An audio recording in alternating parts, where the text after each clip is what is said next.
Dr. Ellie Reed had always been prepared for the worst. As a cybersecurity specialist with military training, she was accustomed to thinking 3 steps ahead. What she hadn't prepared for was waking up on a metal examination table surrounded by beings with blue-gray skin and eyes that reflected light like a cat's. The aliens had made their first mistake when they'd assumed the sedative they'd administered would keep a human unconscious for the standard 12 hours. They'd made their second mistake when they'd left her restraints loose enough that someone with military escape training could work their way free. Their third mistake was leaving her alone with only a single guard. Ellie kept her breathing steady, and her eyes nearly closed as she assessed her surroundings. The lab was filled with equipment that looked both familiar and alien, screens displaying what appeared to be her vital signs, tools that resembled medical instruments but with odd modifications, and several containers holding samples that she assumed were taken from her while she was unconscious. The guard stood at the doorway, tall and lanky, with a weapon holstered at its side. Its attention was focused on something outside the room, giving Ellie the opportunity she needed. With a swift motion that belied her still drugged state, she slipped her right hand free from its restraint and quickly loosened the others. The guard turned at the sound, but Ellie was already moving. Years of hand-to-hand combat training took over as she leapt from the table and delivered a precise strike to what she hoped was a vulnerable area on the alien's neck. It worked. The guard crumpled to the floor with a soft clicking sound that she assumed was its language for ow.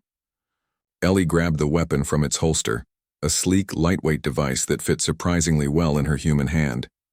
She examined it briefly before figuring out the trigger mechanism.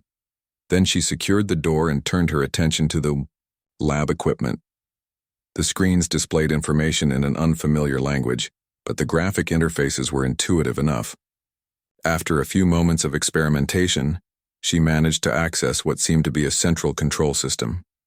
Well, she muttered to herself, if I'm going to be an abductee, I might as well make myself at home. Outside the lab, alarms began to blare. Lights pulsed in a bluish hue that made the metal walls shimmer. Ellie worked faster, her fingers flying over the alien interface as she intuitively decoded their system protocols. Her background in breaking into secure systems was proving unexpectedly useful in extraterrestrial circumstances. The door to the lab slid open, and 2 more aliens rushed in. Ellie didn't hesitate. She aimed the weapon and fired, surprised when, instead of bullets or lasers, it emitted a pulse that instantly paralyzed her attackers. Non-lethal, she noted with interest. Civilized of you. With the immediate threat neutralized, she returned to the console. The ship's systems were becoming clearer to her now. Navigation, life support, communications. She accessed the communications array and began transmitting an emergency signal using universal mathematical sequences that any intelligent species should recognize as deliberate communication. What Ellie didn't realize was that her quick adaptability and combat skills were being observed. In an observation room several decks away, the ship's captain, Commander Lear, watched the human female with growing alarm. She's overriding our systems, his second-in-command, Officer Toole, said with disbelief. How is this possible? The human mind should not be capable of understanding our technology so quickly. Commander Lear's inner eyelids fluttered, a sign of deep concern in his species. We chose poorly, he admitted. The data suggested humans were docile research subjects. This one is different. Should we use the sleep gas? Toole suggested. Lear hesitated. No, I want to see what she does next. This may be more valuable than our original research parameters. Back in the lab, Ellie had discovered the ship's translation program and was rapidly downloading the alien language into a portable device she'd found. She didn't know if she'd make it off this ship alive, but if she did, Earth would need this information. Phase 1 complete, she whispered to herself as the download finished. Now for Phase 2, finding a way home. Ellie's fingers danced across the alien console as she delved deeper into the ship's systems. The more she explored, the more she realized that these aliens, whoever they were, had been studying humans for longer than anyone on Earth suspected. Files upon files of human biological data scrolled past, cataloged by geography, age, and genetic markers. So I'm not the first? she murmured, a chill running through her. Just the first to wake up at the wrong time. A sound from behind made her spin, weapon raised. A smaller alien stood in the doorway, its hands raised in what seemed to be a universal gesture of surrender. Unlike the others, this one wore no armor, just a simple garment that reminded Ellie of a lab coat. You understand? The alien said, in halting English. Ellie kept the weapon trained on it. Yes, and you're going to help me get off this ship. The alien's head tilted in what might have been confusion or consideration. I am Ren, scientist, not soldier. Well, Ren, I'm Ellie, human, not specimen. She gestured with the weapon. Why have you been abducting humans? Ren moved cautiously to a console, every movement slow and deliberate. May show you? Information better than words. Ellie nodded, but kept the weapon ready. Ren's fingers moved over the console, bringing up a series of images that made Ellie's breath catch. Earth, but not as she knew it. Oceans risen, coastlines altered, massive storms swirling across continents. Future, Ren explained. Your world. Soon. We study humans. Need to know if you survive. If we survive what? The change. The great collapse. Ren brought up more images. Ecosystem failures, mass migrations, resource wars. Many worlds face this. Few species adapt. We watch. We learn. Ellie's mind raced. These aliens weren't invaders. They were scientists, perhaps even archaeologists, of the future, studying humanity at the precipice of its greatest challenge. So you're not here to conquer Earth? Ren's eyes widened, reflecting light in that strange cat-like way. No, study only. Knowledge is survival. Before Ellie could respond, the ship shuddered violently. Alarms, different from before, began to sound. What's happening? She demanded. Ren's movements became urgent. Defense systems activated. You're tampering with systems. Triggered automated response. Ship thinks under attack. So untrigger it. Cannot. Only commander can override. Ellie cursed under her breath. Then take me to the commander. Ren hesitated, then nodded. Follow. Quickly. They left the lab, Ellie keeping close behind Ren as they navigated corridors that curved and branched in ways that defied Earth architecture. Other aliens they encountered backed away at the sight of Ellie armed and free. Clearly not trained for this scenario. Your people don't seem prepared for a prisoner escape, Ellie observed. Not prisoners. Subjects, Ren corrected. Always asleep. Always returned. No harm. Except for the abduction part, Ellie countered. Necessary. Data valuable.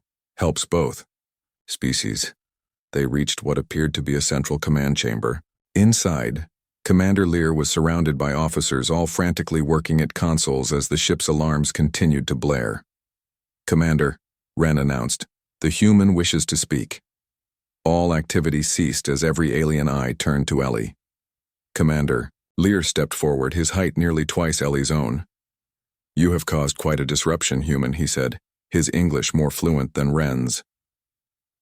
Ellie straightened her posture, weapon still ready.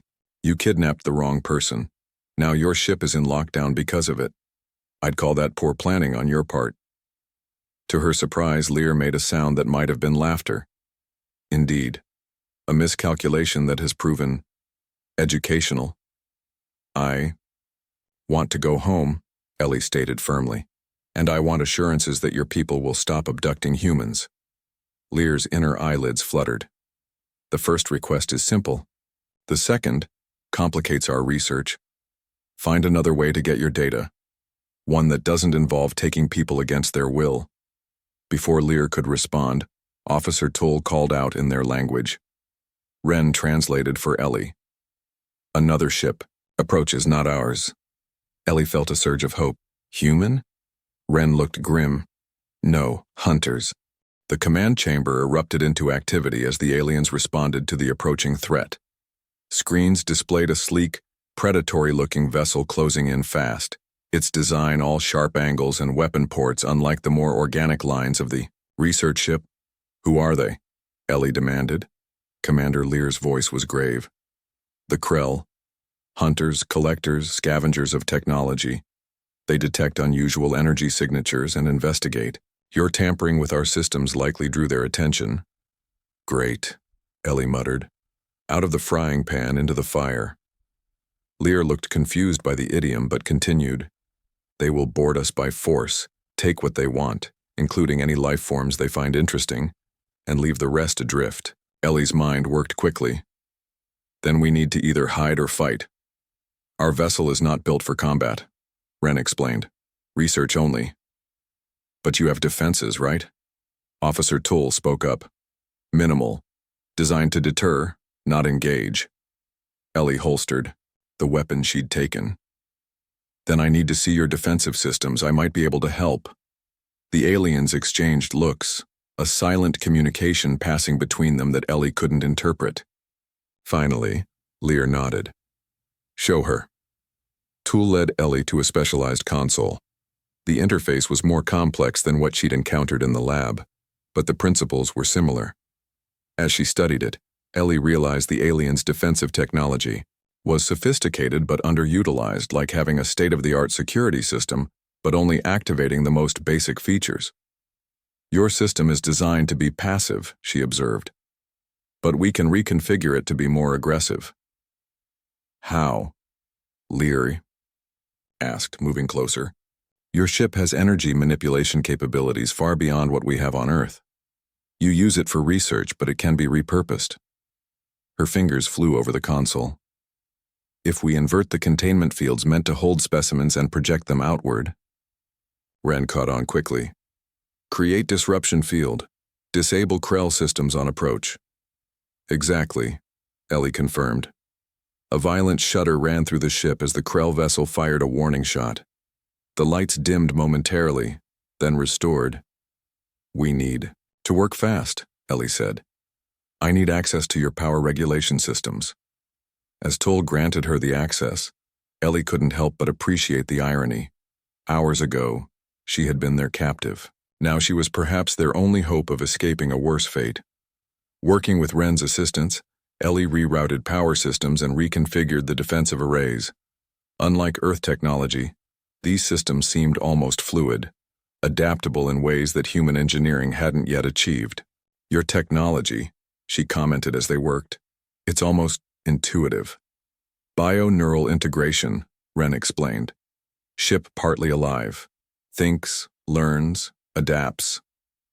Like organically grown circuitry, Ellie mused. Fascinating. Another blast rocked. The ship harder this time. A console exploded in sparks, injuring one of the alien crew members. They're getting impatient, Lear observed. Ellie's modifications were nearly complete. Just need to calibrate the output frequency. There. The defensive system hummed to life, but in a completely new configuration. The energy that had once been used to contain and study life forms was now forming a barrier around the research. Vessel. It's working, Toole exclaimed as the Krell's next shot dissipated against the newly formed shield. But their victory was short-lived.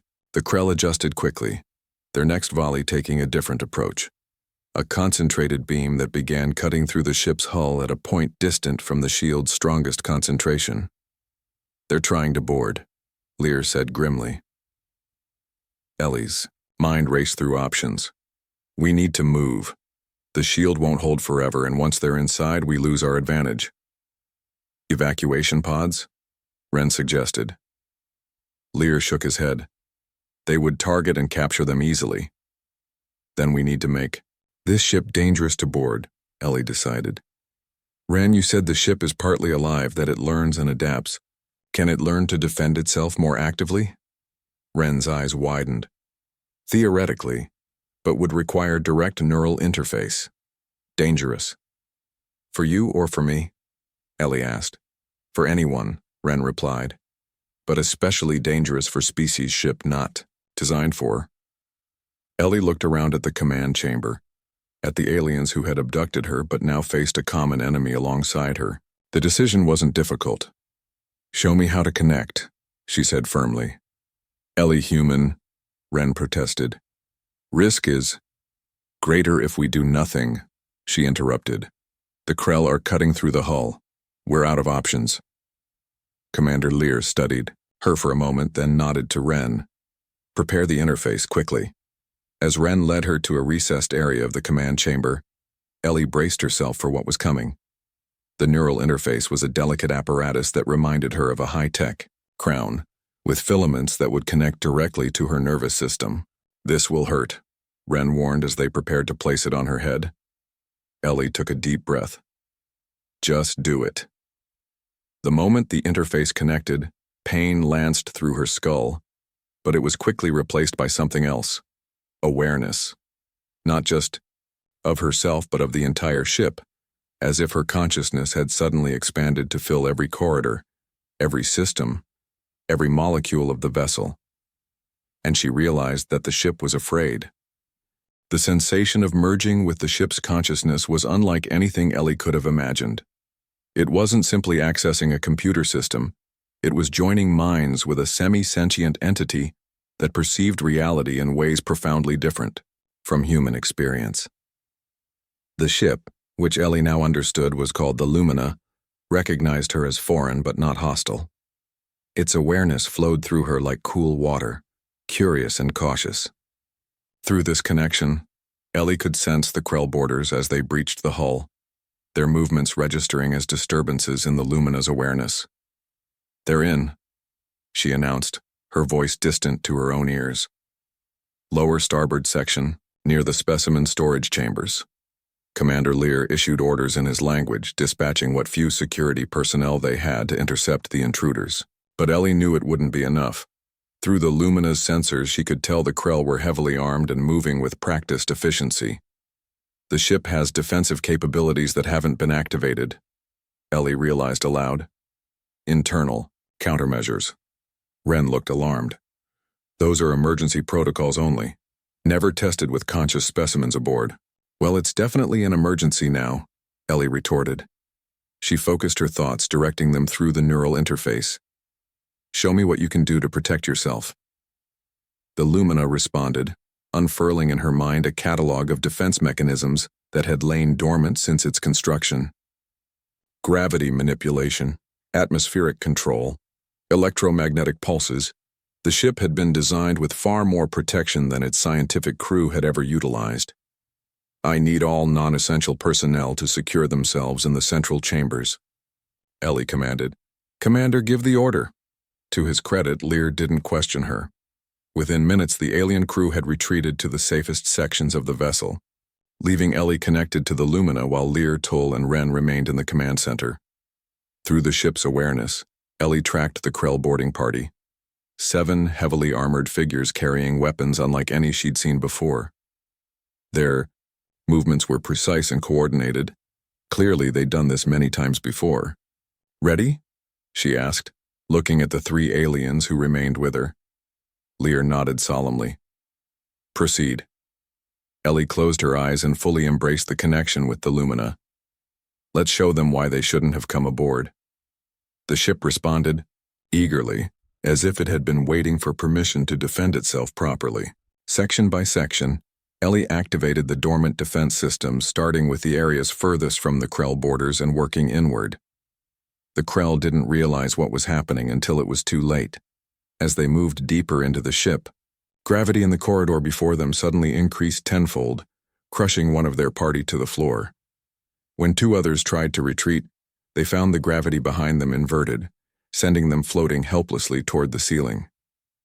They're adapting, Ellie reported, sensing the Krell switching to magnetic boots and personal shielding. Time for Phase 2. The atmosphere in selected corridors began to alter, not enough to be lethal, but sufficient to disrupt the Krell's breathing apparatus. Simultaneously, focused electromagnetic pulses disabled their communications and some of their weapons. Through the Lumina's sensors, Ellie felt the boarders' movements becoming less coordinated, more desperate. They were no longer advancing. Now they were trying to find a way back to their ship. But the Krell commander wasn't so easily deterred.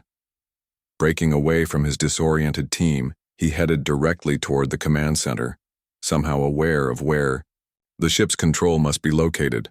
One is coming our way, Ellie warned. Their leader, I think.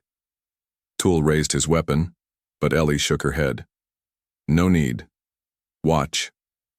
As the Krell commander approached the final corridor leading to the command center, Ellie activated the Lumina's most elegant defense.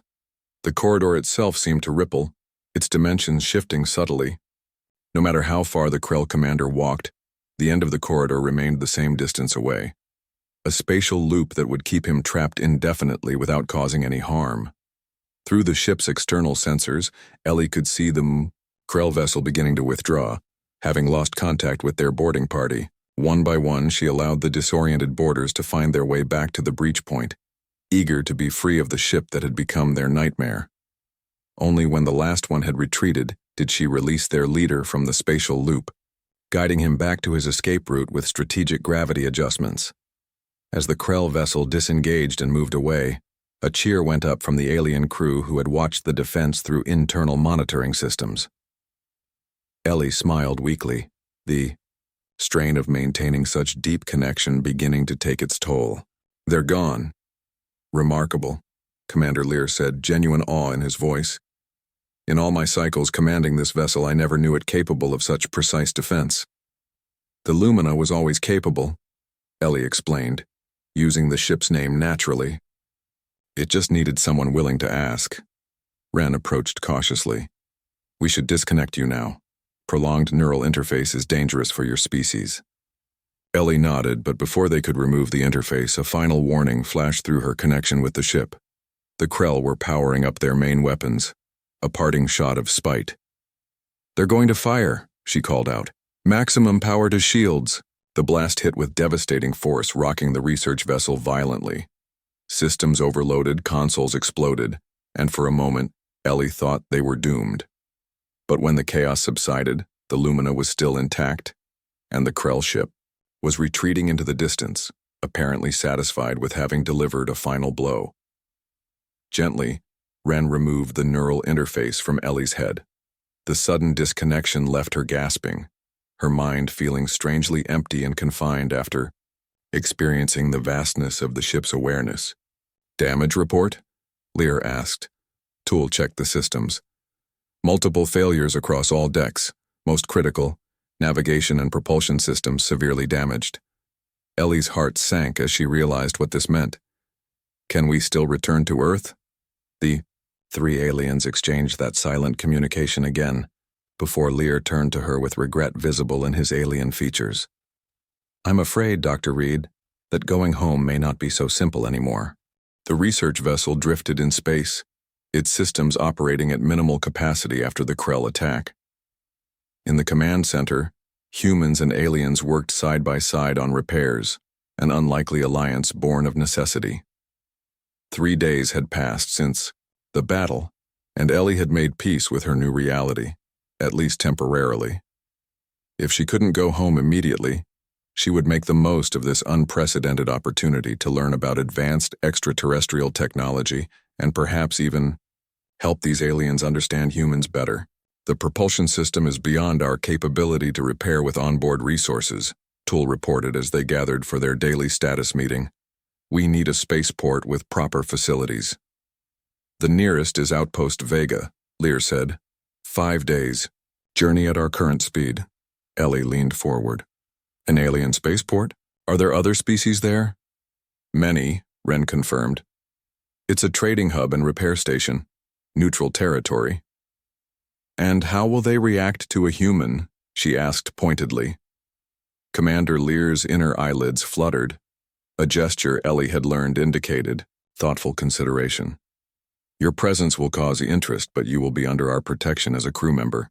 "Not as a specimen," Ellie clarified firmly. "Not as a specimen," Lear agreed. "That research protocol has been permanently terminated based on recent events." Ellie smiled slightly. "Nice to know that nearly getting everyone killed has some benefits."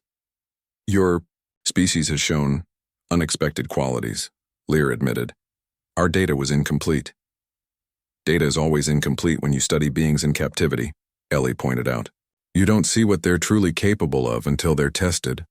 Ren, who had become something of a friend over the past days, chimed in. "We have much to learn from each other. Perhaps a new research protocol? Voluntary exchange?" The idea was appealing. Ellie had already seen technology that would revolutionize Earth science if she could bring it back. Clean energy systems, medical advancements, material science beyond human development. But she also understood the dangers of technological leapfrogging without the cultural evolution to handle it responsibly. One step at a time, she suggested. First, let's get this ship repaired. The meeting adjourned, and Ellie found herself walking the corridors of the Lumina with new confidence. The alien crew no longer avoided her gaze.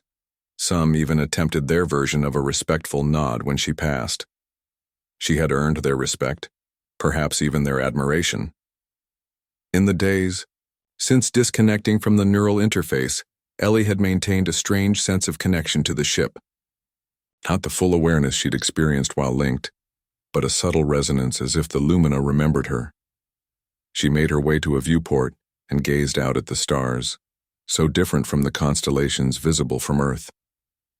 Somewhere out there was her home, her life, her species, all continuing without knowing what she now knew.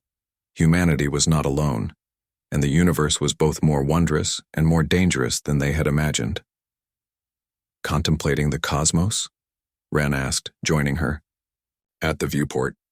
Contemplating humanity's place in it, Ellie replied, and thinking about what happens when I eventually go home. You would be changed, Ren observed, bearing knowledge others don't have. Knowledge that could help Earth prepare for the future. Your people were studying climate collapse, resource depletion. She turned to face the alien scientist. That's why you were taking human specimens, wasn't it? To see how we might adapt to those challenges? Ren's head tilted in acknowledgement. Partially.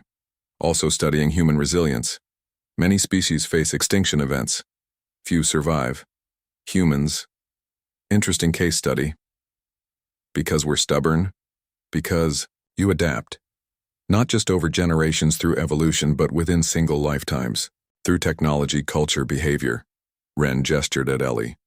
You. Awakening an alien environment. Instead of panic, you analyze. Instead of hiding, you take control. Instead of fearing difference, you seek understanding. Ellie hadn't thought of it that way. I was just trying to survive and get home. Exactly. Survival through adaptation and intelligence. Rare quality. Their conversation was interrupted by an alert signal. Tool's voice came over the communication system. Commander Lear requests all senior personnel to the observation deck immediately. When they arrived, Ellie saw what had prompted the summons. On the main display was another ship, not Krell but different from the Lumina as well. Its design was sleeker, almost artistic in its flowing lines. The Artathi, Lear explained, before Ellie could ask. Diplomats and traders. They've offered assistance. Can they be trusted? Ellie asked. Generally, yes. They value balance and reciprocity. Their help will come with expectation of return favor. What kind of favor? Unknown until they specify. But they're signaling they wish to send representatives aboard. Ellie straightened her clothing. Still the same outfit she'd been wearing when abducted, though cleaned using alien technology. Then I suppose we should prepare to receive guests. The Artathi delegation that boarded the Lumina consisted of 3 beings whose appearance took Ellie's breath away. Tall and graceful, they had iridescent skin that seemed to shift colors with their movements and large, expressive eyes set in elegantly proportioned faces. Their clothing looked like flowing water frozen in fabric form. They stopped abruptly, upon seeing Ellie, their colors rippling in what she interpreted as surprise. A human, the lead delegate said in a melodious voice, speaking through a translation device. Far from home, Commander Lear began to explain Ellie's presence, but the Artathi leader raised a hand to stop him. We have observed Earth from afar for centuries, the delegate said, addressing Ellie directly. But never have we encountered one of your kind. In deep space, this is significant. Ellie met the alien's gaze steadily. I'm just trying to get home. The Artathi's colors shifted to a warm golden hue. Perhaps this meeting is not by chance. We offer repair assistance in exchange for conversation with the human. What kind of conversation? Ellie asked cautiously. About Earth. About humanity's future. About the path your species walks between self-destruction and evolution. Ellie glanced at Commander Lear, who gave his species equivalent of a shrug. This decision was hers to make. I'm willing to talk, she agreed. But I speak only for myself, not for all of humanity. The Artathi delegate's colors rippled in what might have been amusement. One human perspective is already more than we expected to gain this cycle. Come.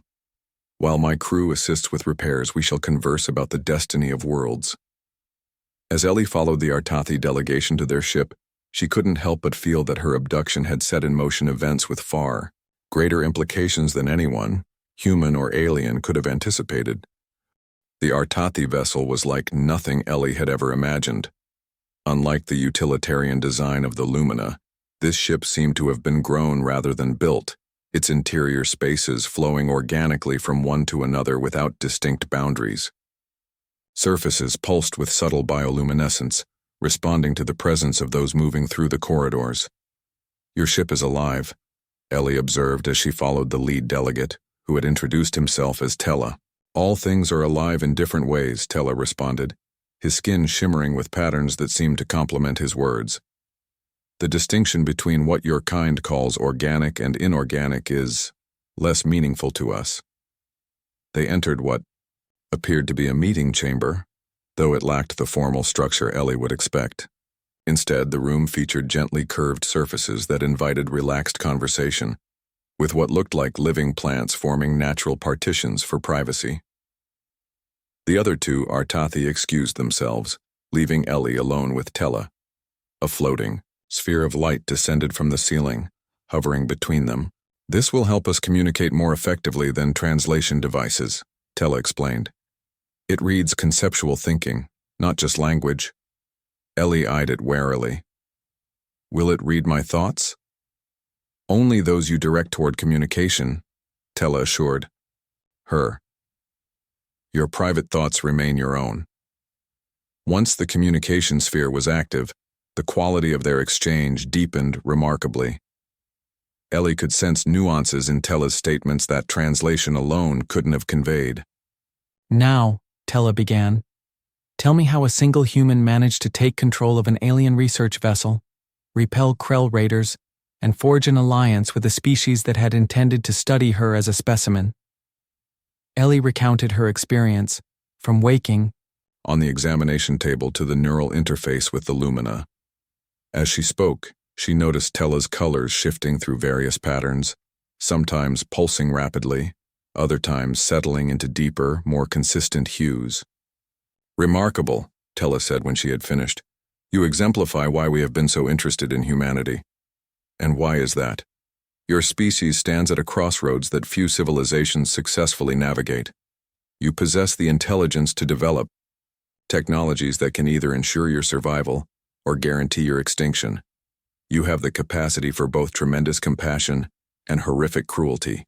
You dream beyond your limitations while often failing to solve problems within your grasp. Ellie couldn't argue with that assessment. We're complicated. Precisely, Tella agreed, his colors warming. And that complexity makes you uniquely suited to help maintain balance in this sector of the galaxy, should you survive your planetary adolescence. Planetary adolescence? The turbulent period when a species has mastered enough technology to threaten its own existence but hasn't developed the wisdom to manage that power. Tella's colors darkened slightly. Many species never emerge from this phase.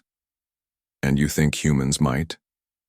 The evidence is mixed, Tella admitted. But individuals, like you, give reason for optimism. Before Ellie could respond, one of the other Artathi returned, communicating with Tella in their native language. A series of color shifts and musical tones that the sphere didn't translate. Whatever was said caused Tella's colors to pulse with what Ellie interpreted as concern. Is there a problem with the repairs? She asked. No, Tella replied. The Lumina will be fully functional within hours. But we've received troubling information. The Krell have reported their encounter with your vessel to the Galactic Oversight Committee, claiming unprovoked aggression. That's ridiculous. They attacked us first. Truth is often secondary to political advantage, Tella said. The Krell seek to restrict human contact with other species. They view emerging civilizations as future competitors. Ellie felt a chill. They want to isolate Earth, yes, and your presence here complicates their narrative. A single human demonstrating advanced adaptation and technological aptitude ahead of schedule. It concerns those who prefer humans remain confined to Earth until the coming environmental collapse potentially weakens your species. The implications were staggering. Earth wasn't just being studied by curious scientists. It was being evaluated, monitored, perhaps even deliberately kept isolated by some coalition of alien species. What happens now? Ellie asked. The committee will send representatives to investigate. They will want to interview you. Tella's colors shifted to a gentle, reassuring pattern. This may be an opportunity. Your experience could challenge the restrictions on human-alien contact. Or it could reinforce them if they decide I'm a threat, Ellie pointed out. Indeed, how you present yourself will be crucial. A thought occurred to Ellie. If I went home now before they arrive? Impossible, Tella said firmly. Committee. Enforcers would simply retrieve you from Earth, causing greater disruption. Better to meet them here, where multiple species can witness the proceedings. Ellie took a deep breath, processing all of this new information.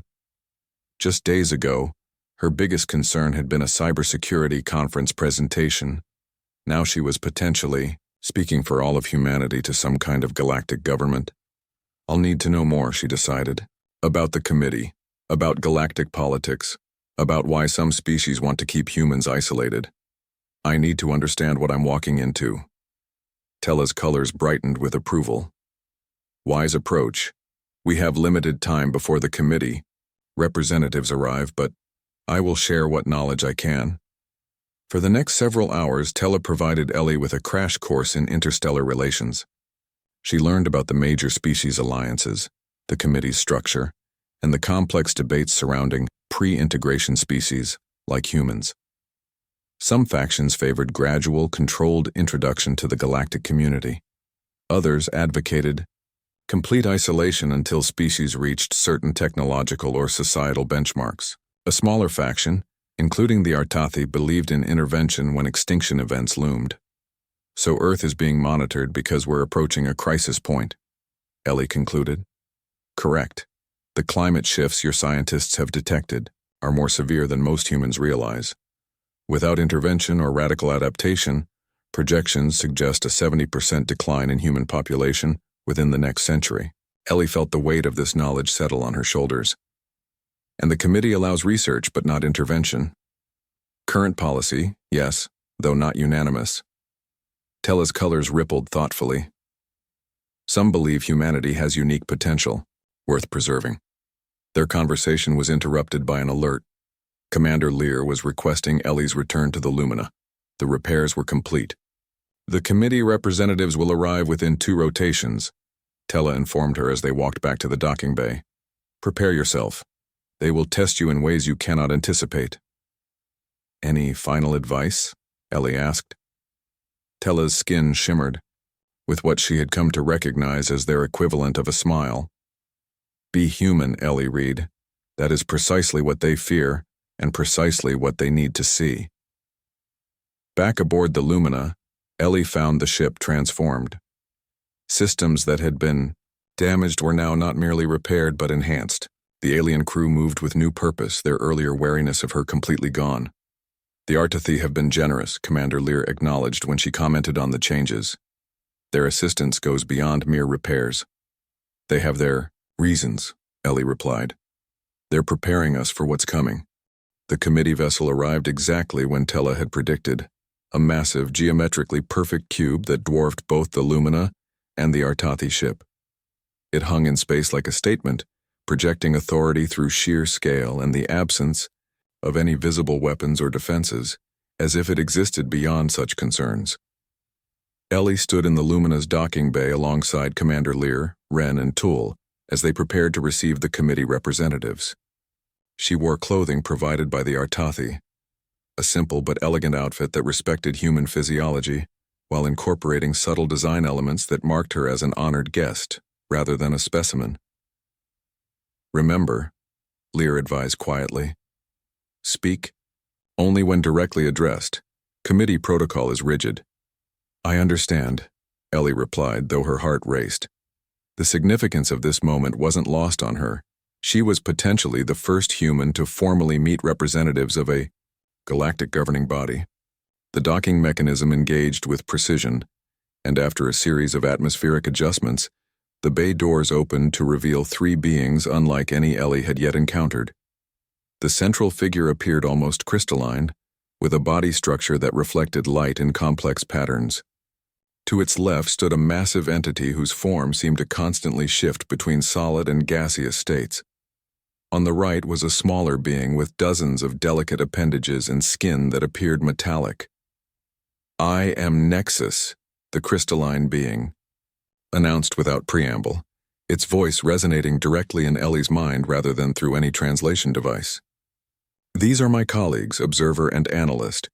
We represent the Galactic Oversight Committee in this matter. Ellie respectfully inclined her head, but remained silent as instructed. Commander Lear, Nexus continued, you stand accused of permitting unauthorized knowledge transfer to a pre-integration species representative. How do you respond?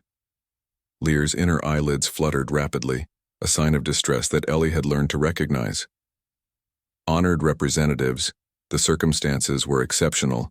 The human subject awakened prematurely during standard research procedures. Subsequent events necessitated cooperation for mutual survival.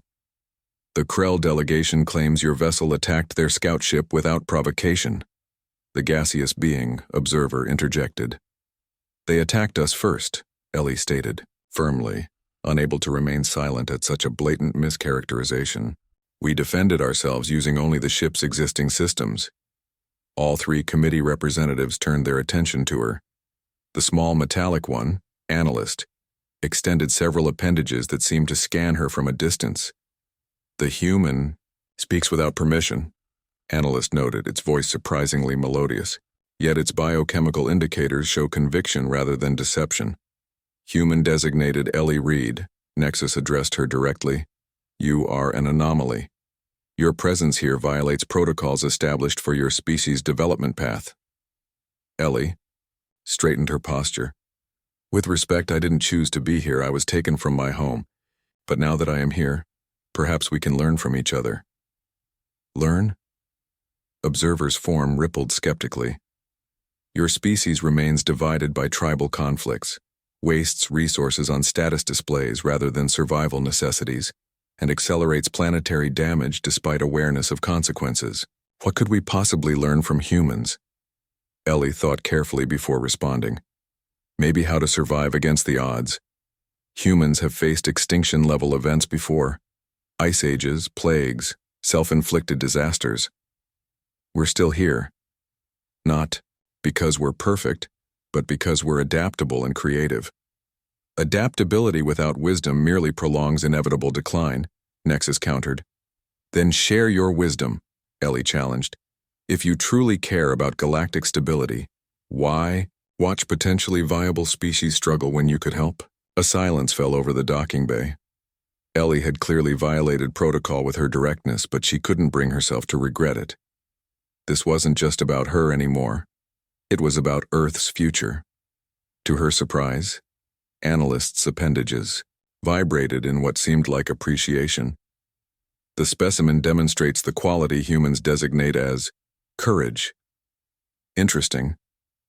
It demonstrates presumption, observer countered. Nexus remained silent, its crystalline form shifting colors subtly.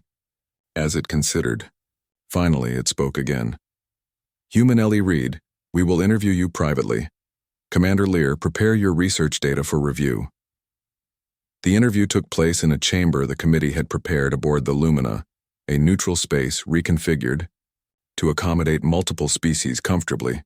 For hours, Ellie answered questions about Earth, human society, and her own experiences. She spoke honestly about humanity's flaws, but also emphasized their potential. We create art that helps us imagine better futures, she explained at one point. We form bonds across differences. We question our own assumptions. Yes, we make terrible mistakes, but we learn from them. Not quickly enough, Observer noted. Your planetary systems approach collapse thresholds.